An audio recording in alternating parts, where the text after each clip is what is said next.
بسم اللہ الرحمن الرحیم۔ تلخیص دروس القرآن، مطالب الفرقان، سورہ آل عمران، نمبر 3، آیت نمبر 27۔ تفسیر القرآن بالقرآن از علامہ غلام احمد پرویز صاحب۔ اخذ و تلخیص محمد اکبر دکشت بھارتواج، نظر ثانی doctor Inam ul Haq, M Phil P H D Islamic studies. آیت نمبر 27۔ تولج الليل في النهار وتولج النهار في الليل وتخرج الحي من الميت وتخرج الميت من الحي وترزق من تشاء بغير حساب۔ اے خدا، تو اپنے قوانین کے مطابق رات کو دن میں داخل کرتا ہے اور دن کو رات میں داخل کرتا ہے، اور زندگی کو بے جان مادہ سے نکالتا ہے اور مردہ کو زندگی سے نکالتا ہے۔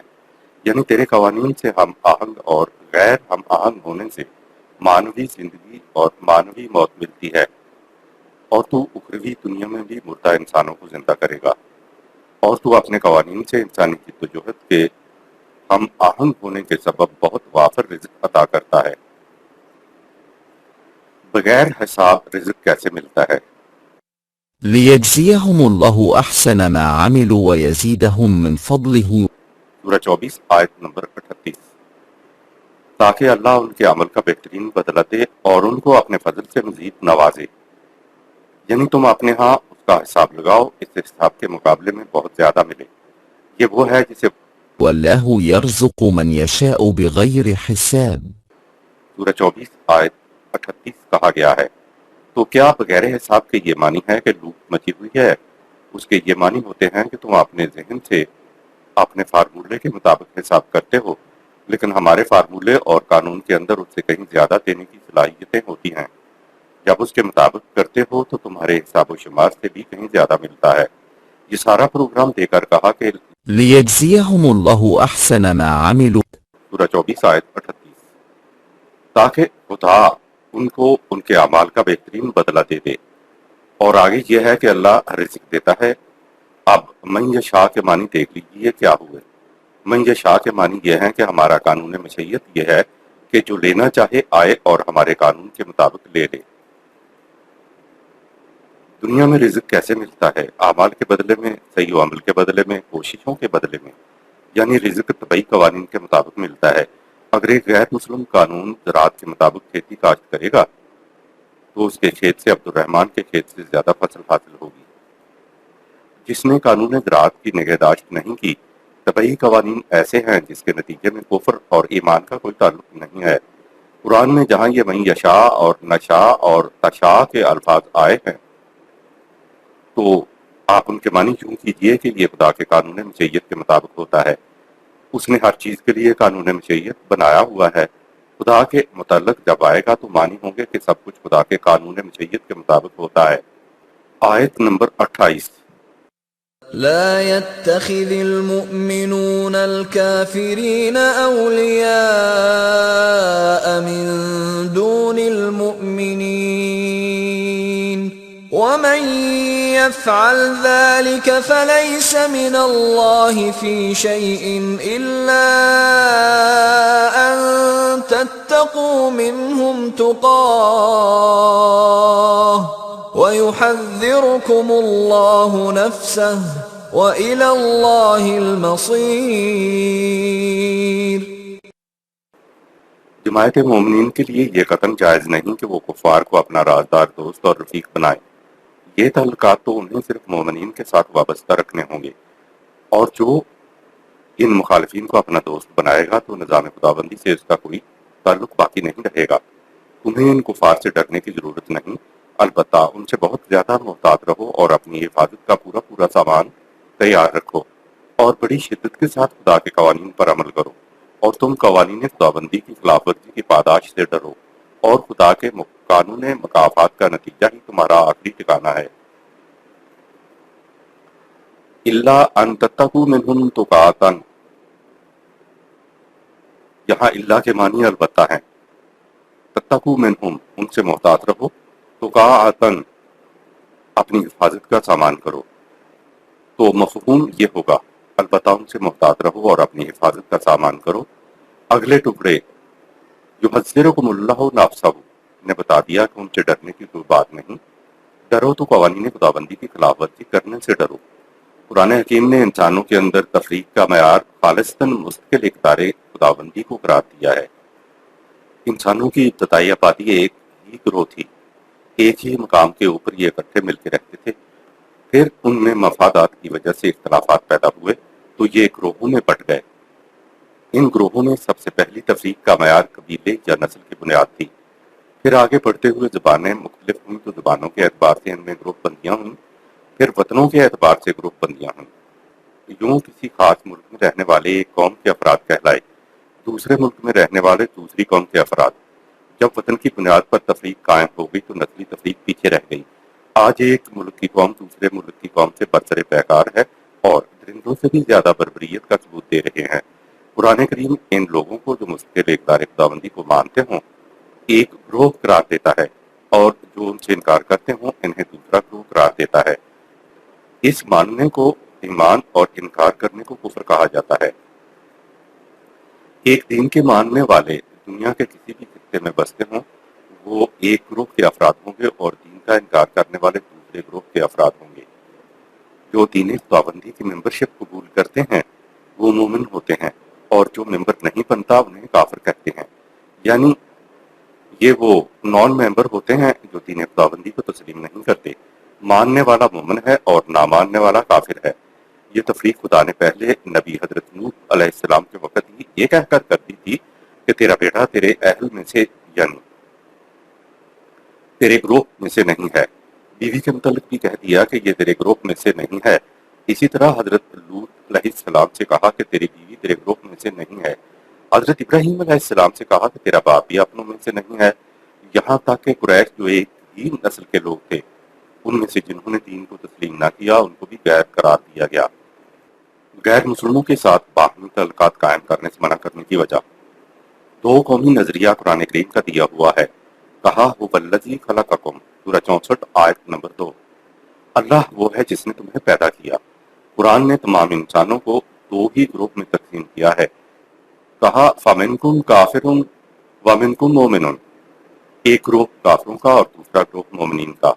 تو گویا یہ نظری تفریق اور تقسیم ایمان کی بنیاد پر ہے۔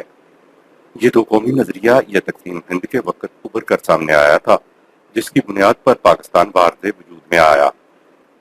تحریک پاکستان کی وہ بنیاد جس کے اوپر اس تحریک کی عمارت استوار ہوئی وہ عین دین کے مطابق اور قرآن کے تقاضوں کو پورا کرنے والی تھی۔ بات بالکل صاف ہے کہ جو شخص بھی کسی سوسائٹی کے قوانین کو نہیں مانتا وہ اس سوسائٹی کا ممبر نہیں ہو سکتا۔ اس میں ضد کی کون سی بات ہے، مخالفت کی کون سی بات ہے، تنگ نظری کی کون سی بات ہے؟ ان دونوں گروہوں میں باہمی ٹکراؤ اور مخاصمت ازل سے چلی آ رہی ہے۔ باہمی ٹکراؤ اور مخاصمت کی بنیاد یہ ہے کہ مومن عالمگیر انسانیت کے مفاد کو اپنے سامنے رکھتا ہے، جبکہ اس آئیڈیالوجی سے انکار کرنے والا گروہ گروہی مفادات کو اپنے سامنے رکھتا ہے۔ ازلی ٹکراؤ اور تصادم کے پیش نظر یہ لازم ہے کہ جماعت مومنین مخالف گروہ کے افراد کو اپنا قرار نہ دے، ان کے ساتھ محبت کے بھلائی کے تعلقات جسے آپ دوستانہ تعلقات کہتے ہیں، رازدارانہ تعلقات کہتے ہیں، قائم نہ کرے۔ بہرحال انسانیت کے اعتبار سے جو حقوق ہیں یعنی انسان ہونے کے اعتبار سے حسن سلوک تو ہر ایک سے کیا جائے گا، بدترین دشمن سے بھی کیا جائے گا، لیکن رازدارانہ تعلقات قائم نہ کیے جائیں۔ یہ اس لیے کہ آپ کی مملکت کے اپنے اصول ہیں، اپنے قوانین ہیں۔ جو شخص قلبی طور پر مومنین کے نظریے کا مخالف ہے وہ اپنوں میں سے کیسے ہو سکتا ہے؟ اس بنیاد پر قرآن کریم نے کہا کہ لا يتخذ المؤمنون الكافرين أولياء من دون المؤمنين سورہ 3 آیت نمبر 28۔ مومنوں کو قطعاً یہ نہیں چاہیے کہ وہ اپنوں کے سوا ان کفار کے ساتھ دوستی کے تعلقات قائم رکھیں۔ ایسے تعلقات کو سنگین جرم بتاتے ہوئے کہا ومن يفعل ذلك فليس من الله في شيء سورہ 3 آیت نمبر 28۔ جو ایسا کرے گا اس کا خدا کے ساتھ کوئی تعلق نہیں رہے گا۔ قرآن کریم اسی سورہ میں آگے وجہ بیان کرتے ہوئے کہتا ہے کہ يا أيها الذين آمنوا لا تتخذوا بطانة من دونكم سورہ 3 آیت نمبر 118، اے جماعت مومنین، تم مومنین کے سوا کسی اور کو اپنا رازدار نہ بناؤ۔ یہاں لفظ بیطانتا نے بات واضح کر دی کہ یہ رازداری کے تعلقات ہیں جن سے منع کیا گیا ہے۔ بطن کسی چیز کے اندر کے حصے کو کہتے ہیں۔ انسانیت کے تعلقات کفار کے ساتھ رہیں گے، حسن سلوک رہے گا، رواداری رہے گی، انصاف رہے گا، لیکن بیطانتا والے تعلقات قائم نہیں ہو سکتے۔ کسی کا مونس ہونا، کسی کے ساتھ ایک ہو جانا جیسے تعلقات صرف مومنین کے ساتھ رکھے جائیں گے، کیونکہ مخالف گروہ کی خصوصیات یہ ہے کہ لا یالونکم خبالا، سورہ 3 آیت 118، یہ لوگ تمہیں نقصان پہنچانے میں کوئی کسر نہ اٹھا رکھیں گے۔ کفار تو آج بھی نہیں چوکتے جیسے اس زمانے میں نہیں چوکتے تھے۔ آگے ہے ودو ما عنتم، سورہ 3 آیت 118، تمہیں کوئی مصیبت پہنچتی ہے تو ان کے گھروں میں چراغاں ہوتا ہے، اگر تم پہ کوئی مصیبت آ جاتی ہے تو ان کے ہاں خوشیوں کی شادیانے بجتے ہیں۔ آگے ہے قد بدت البغضاء من أفواههم وما تخفي صدورهم أكبر قد بينا لكم الآيات سورہ 3 آیت 118، ان کی عداوت اور بغض کی باتیں تو ان کے منہوں سے ظاہر ہو جاتی ہیں، لیکن جو کچھ یہ سینوں میں چھپائے ہوئے ہیں وہ اس سے بھی بڑھ کر ہوتا ہے۔ ہم نے اپنی تنبیہات واضح کر دی ہیں۔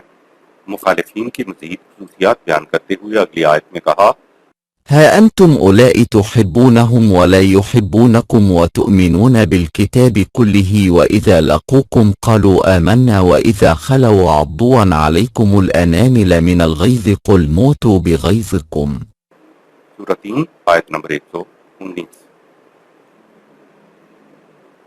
یہ تم ہی ہو جو ان سے دوستی رکھتے ہو، محبت کرتے ہو، وہ تو تم سے دوستی اور محبت نہیں رکھتے، حالانکہ تم ساری کتابوں پر ایمان رکھتے ہو۔ ان کی حالت یہ ہے کہ جب یہ تم سے ملتے ہیں تو کہتے ہیں کہ ہم تو ایمان لائے ہوئے ہیں، اور جب آپس میں ملتے ہیں تو تم پر غصہ اور اپنی انگلیاں کاٹتے ہیں۔ ان سے کہہ دو جاؤ اپنے غصے کی آگ میں خود بسم ہو جاؤ۔ اس سے اگلی آیت میں مخالفین کی مزید خصوصیات بتائی کہ إن تمسسكم حسنة تسؤهم وإن تصبكم سيئة يفرحوا بها سورہ 3 آیت 120، اگر تمہیں کوئی کامیابی حاصل ہوتی ہے، کوئی خوشی ملتی ہے تو ان کو اس سے تکلیف پہنچتی ہے، اور اگر تمہیں کوئی نقصان پہنچ جائے تو اس سے یہ خوش ہوتے ہیں۔ ایک دوسرے مقام پہ ہے يا أيها الذين آمنوا لا تتخذوا عدوي وعدوكم أولياء سورہ 60 آیت نمبر 1، اے جماعت مومنین، اپنے دشمنوں کو، میرے دشمنوں کو کبھی اپنا دوست نہ بناؤ۔ آگے ہے تلقون إليهم بالمودة وقد كفروا بما جاءكم من الحق سورہ 60 آیت نمبر 1، کیا تم ان لوگوں کی طرف دوستی کا ہاتھ بڑھاؤ گے جو تمہاری اس کتاب سے انکار کر رہے ہیں، جو خدا نے تمہارے لیے بطور ضابطۂ حیات بھیجی؟ اب بات نکل کر سامنے آ گئی کہ دوستی کی، تعلقات کی اور عدم تعلقات کی بنیاد اللہ کی کتاب ہے۔ اگر کوئی شخص کتاب اللہ کو تسلیم نہیں کرتا تو اس کے ساتھ اپنے جیسے تعلقات بھی قائم نہیں کیے جا سکتے۔ غیروں کے بارے میں ایک مقام پہ ہے کہ والذین کفروا بعضهم اولیاء بعض، سورہ 8 آیت نمبر 73، ان کے ہزار اختلافات ہوں لیکن جہاں تمہارا مقابلہ آئے گا یہ سب تمہارے مقابلے میں ایک ہو جائیں گے۔ آپ نے دیکھا کیسے دو گروہ بن رہے ہیں۔ ایک دوسرے مقام پہ ہے کہ یا ایھا الذین آمنوا لا تتخذوا الیہود والنصارى اولیاء بعضهم اولیاء بعض ومن یتولہم منکم فانہ منہم، سورہ 5 آیت نمبر 51، اے ایمان والو، تم یہود و نصارہ کو اپنا دوست نہ بناؤ، وہ آپس میں ایک دوسرے کے دوست ہیں، اور تم میں سے جو ان کو اپنا رازدار دوست بنائے گا تو وہ انہی میں سے ہے۔ اس کے بعد ہے ان اللہ لا یہدی القوم الظالمین، سورہ 5 آیت 51، اور پھر تم ظالمین میں سے ہو جاؤ گے، اور ظالموں کو ہدایت نہیں ملا کرتی۔ ایک اور مقام ہے لا تجد قوما یؤمنون باللہ والیوم الآخر یوادون من حاد اللہ ورسولہ ولو کانوا آباءہم وابناءہم واخوانہم او عشیرتہم، سورہ 58 آیت نمبر 22۔ تم یہ بات کبھی نہیں دیکھو گے کہ ان لوگوں کے ساتھ جو خدا اور رسول نظام خداوندی کے ساتھ برسر جنگ رہتے ہیں اس کی مخالفت کرتے ہیں، ان لوگوں کے ساتھ مومن دوستانہ تعلقات قائم کرے، خواہ وہ ان کے ماں باپ ہوں، خواہ وہ ان کی اولاد ہوں، خواہ وہ ان کے بھائی ہوں، خواہ وہ ان کے اہل خاندان ہوں۔ ایک اور مقام ملاحظہ فرمائیں، يا أيها الذين آمنوا لا تتخذوا آباءكم وإخوانكم أولياء إن استحبوا الكفر على الإيمان. سورہ 9 آیت نمبر 23۔ اے جماعت مومنین، تم اپنے آبا و اجداد، اپنے ماں باپ کو، اپنے بھائیوں کو بھی اپنا دوست نہ بناؤ اگر وہ ایمان پر کفر کو ترجیح دیتے ہیں اور کفر کو ایمان کے بدلے میں زیادہ پسند کرتے ہیں۔ آگے ہے وَمَن يَتَوَلَّهُم مِّنكُمْ فَأُولَٰئِكَ هُمُ الظَّالِمُونَ، سورہ 9 آیت نمبر 23۔ یاد رکھو جو ایسا کرے گا ظالمین میں سے ہو جائے گا۔ ایک اور مقام پیش خدمت ہے، کہا قل إن كان آباؤكم وأبناؤكم وإخوانكم وأزواجكم وعشيرتكم وأموال اقترفتموها وتجارة تخشون كسادها ومساكن ترضونها أحب إليكم من الله ورسوله وجهاد في سبيله فتربصوا حتى يأتي الله بأمره. سورہ 9 آیت نمبر 24۔ یاد رکھو تمہارے ماں باپ ہوں، تمہاری اولاد ہو، تمہارے بہن بھائی ہوں، تمہاری بیویاں ہوں، تمہارے اہل خاندان ہوں، وہ مال کے جن کو تم اکٹھا کرتے ہو، وہ کاروبار اور تجارت کے جس کے مندہ پڑنے سے تم اس قدر افسردہ خاطر ہو جاتے ہو، اور یہ بڑے بڑے محلات کے جو تمہیں بڑے پسند ہیں، غرضے کہ ان میں سے کوئی چیز بھی اگر تمہیں خدا رسول نظام خداوندی اور اس کے راستے میں جہاد سے زیادہ عزیز ہوگی تو پھر تباہی کے لیے خدا کے فیصلے کا انتظار کرو۔ والله لا يهدي القوم الفاسقين. سورہ 9 آیت نمبر 24۔ وہ قوم جو نظام خداوندی سے نکل کر دوسری طرف ہٹ جاتی ہے، ان کے سامنے کبھی کشاد کی راہیں، ہدایت کی راہیں سامنے نہیں آیا کرتی۔ قرآن کے ان ارشادات کی موجودگی میں حضرت عمر رضی اللہ تعالی عنہ نے اخذ کیا کہ غیر مسلم کو رموز سلطنت کے اندر دخیل کار نہیں بنایا جا سکتا، یعنی اسے حکومت کا ملازم نہیں رکھا جا سکتا۔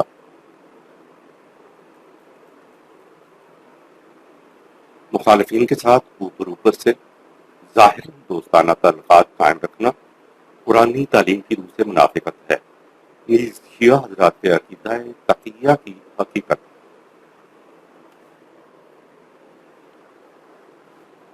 الا ان تتقوا منہم تقاتا، سورہ 3 آیت نمبر 28۔ اس کے عمومی معنی کے لیے جاتے ہیں کہ رازدارانہ دوستداری کے تعلقات کو مخالفین سے تم قائم نہیں کر سکتے، لیکن اگر ان سے تمہیں ڈر ہو تو پھر اوپر سے ان کے دوست بنے رہو۔ ہمارا کسی فرقے سے تعلق نہیں، قرآن کی روح سے فرقہ بندی شرک ہے، سورہ 30 آیت نمبر 31-32۔ اس لیے ہم کسی فرقے سے تعلق کیوں کر رکھ سکتے ہیں؟ بہرحال جو چیز قرآن کے خلاف ہو وہ چاہے کسی فرقے سے متعلق ہو، ہمیں تو قرآن کا صحیح مفہوم پیش کرنا ہوتا ہے۔ ہمارا ایسا کرنا فرقے کی مخالفت نہیں ہوتی بلکہ خلاف قرآن عقیدے، نظریے، خیال کی مخالفت ہوتی ہے۔ قرآن کے اس حصے سے ایک فرقے نے تقیہ کا ایک نظریہ قائم کیا ہوا ہے۔ ہماری قرآنی بصیرت کے مطابق تقیہ کا نظریہ قرآن کی تعلیم کے بالکل خلاف ہے۔ جن کے متعلق آپ کو خوف ہو کہ ان کا شر نقصان پہنچائے گا تو ظاہر ہے کہ ان کے ساتھ آپ دلی دوست دارانہ تعلقات تو رکھ ہی نہیں سکتے۔ وہ تو ظاہر دشمن ہے اور تم جانتے ہو کہ وہ دشمن ہے، ان کی طرف سے تمہیں خوف ہے، ڈر ہے، تو کہا کفار سے ڈرنے کی ضرورت نہیں، البتہ ان سے بہت زیادہ محتاط رہو اور اپنی حفاظت کا پورا سامان تیار رکھو اور بڑی شدت کے ساتھ خدا کے قوانین پر عمل کرو۔ قرآن نے ان کے شر سے بچنے کا یہ طریقہ بتایا کہ ان سے بہت زیادہ محتاط رہو اور اپنی حفاظت کا پورا سامان تیار رکھو اور بڑی شدت کے ساتھ خدا کے قوانین پر عمل کرو۔ ایسا نہیں ہو سکتا کہ قرآن ایک طرف تو کہے کہ انہیں دوست مت بناؤ اور ساتھ ہی کہے کہ اگر تمہیں ان کی طرف سے خوف ہو تو پھر تم انہیں اپنا دوست بنا لو۔ ظاہر ہے کہ جسے تم دشمن سمجھتے ہو اس کے ساتھ دوستی نہیں ہو سکتی۔